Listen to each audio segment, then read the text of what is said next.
est le fruit d'un partenariat public-privé entre l'Université Hassan II et Bank of Africa. Les travaux ont démarré en 19. Ils ont fini en 21, mais il est inauguré officiellement parce que nous avons fonctionné virtuellement, en distanciel, avec une boîte mail, avec des échanges avec les gens issus et de la banque et de l'université. Il y a déjà 2 cohortes qui en sont sorties, avec des projets qui ont donné lieu à des brevets, à des créations d'entreprises. C'est vrai que par rapport au débarras ou à la cinquantaine de projets, il n'y a que quelques-uns qui ont été créés, mais c'est tellement fondamental de savoir adresser les porteurs de projets aux différentes phases de leur maturité.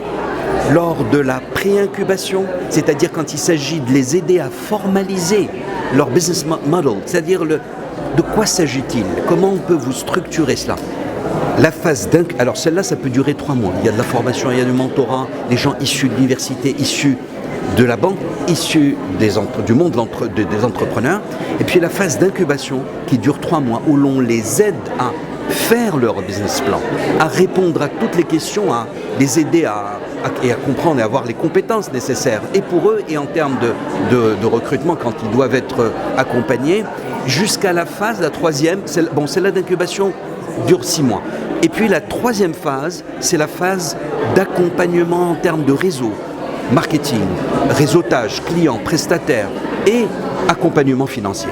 Donc, ce qui est beau dans ce genre de projet, vous en voyez le côté physique, mais il y a beaucoup de soft, il y a beaucoup d'accompagnement virtuel, parce que accompagner les entrepreneurs, ce n'est pas simplement imaginer que c'est des prestations sèches d'argent, c'est de l'extra-financier, je dirais même c'est de l'accompagnement psychologique, de mentorat.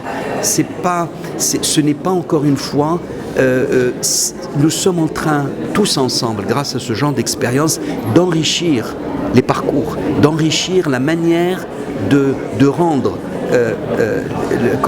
le financement plus inclusif, parce que précisément vous allez chercher des jeunes porteurs qui vont essayer de chercher leurs salariés plutôt que de chercher leur employeur, c'est-à-dire en d'autres termes être des entrepreneurs. On est passionné par la promotion des jeunes, la promotion de la création d'emplois, la promotion de l'expertise, la promotion des soft skills. Plus il faut des gens d'horizons divers.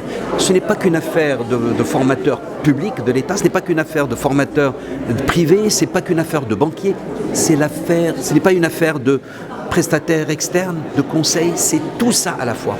Et le tout, c'est de savoir structurer tout cet accompagnement à travers, par exemple, cet incubateur. Mais encore une fois, c'est beaucoup de virtuels aussi qui permettent de donner à l'entrepreneur, le jeune entrepreneur, le sentiment qu'il n'est pas lâché dans la nature, qu'il doit affronter le banquier, le financier, qu'il doit affronter le marché, qu'il doit affronter les fournisseurs, les clients. C'est trop de choses en même temps. Il faut mutualiser leur propre formation au sens le plus noble pour réussir dans l'entreprise. Et puis encore une fois, on apprend aussi que le chemin du succès, c'est beaucoup de choses non abouties.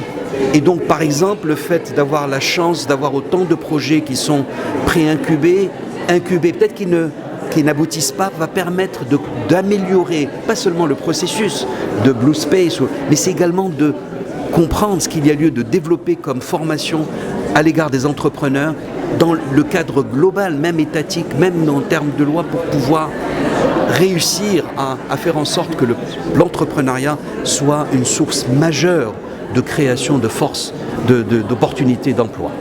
Merci.